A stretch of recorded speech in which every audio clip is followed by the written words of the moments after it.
Ֆրանսիայի հայկական հիմնադրամի 2025 թվականի հեռախոսամարաթոնը ավարտվեց նոյեմբերի 23-ին 1,5 միլիոն եվրոյի խոստումով։ Ֆոնետոնի այս տարվա հիմնական նպատակը նվիրատվություններով Սյունիքում Սպանդարյանի ջրանցքի վերականգնումն է։ Շրջանի համար օգտակար ծրագիր է, սպասված ծրագիր է։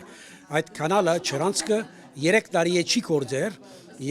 3000 հեկտար հողամասեր կան, որ ջուրի գարիք ունեն։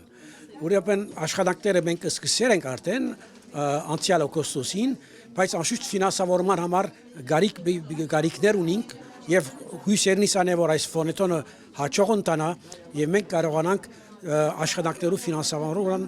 շարունակությունը ապահովել։ Պետրոս Թերզյանը շարունակում է. Ծրագրից ուղղակիորեն կօգտվի ավելի քան 4000 անձ, անուղղակի շահառուներն ավելի շատ կլինեն։ Սյունիքի ռոռոկվող հողատարածքներն էլ կավելանան 7%-ով։ Գոչ եմ անում բոլոր անոնք, որոնք հետևում են մեր աշխատանքներուն, որ եթե կարող են իրենք նպաստել ֆինանսավորապես այս ծրագրի իրագործման, խնդրեմ կապվեցեք մեր հետ Fonds Arménien de France,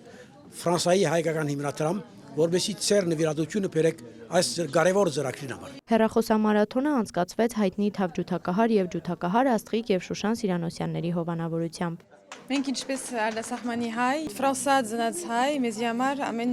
ցևով օգնել Հայաստանը, անշուշտ կարևոր է եւ մեզի համար անշուշտ երբ որ հարցուցին որ գնկամայր լինենք, մեզի համար շատ կարևոր էր որ ուղագի ստեղ լինենք, ամբողջ ժողովրդին հետ որ փորձում է օգնել Հայաստանը ամեն ցևով։ Շատ հբարդ ենք որ գնանք հիմա մենք գնկամայրը լալ ասում կորձերուն որ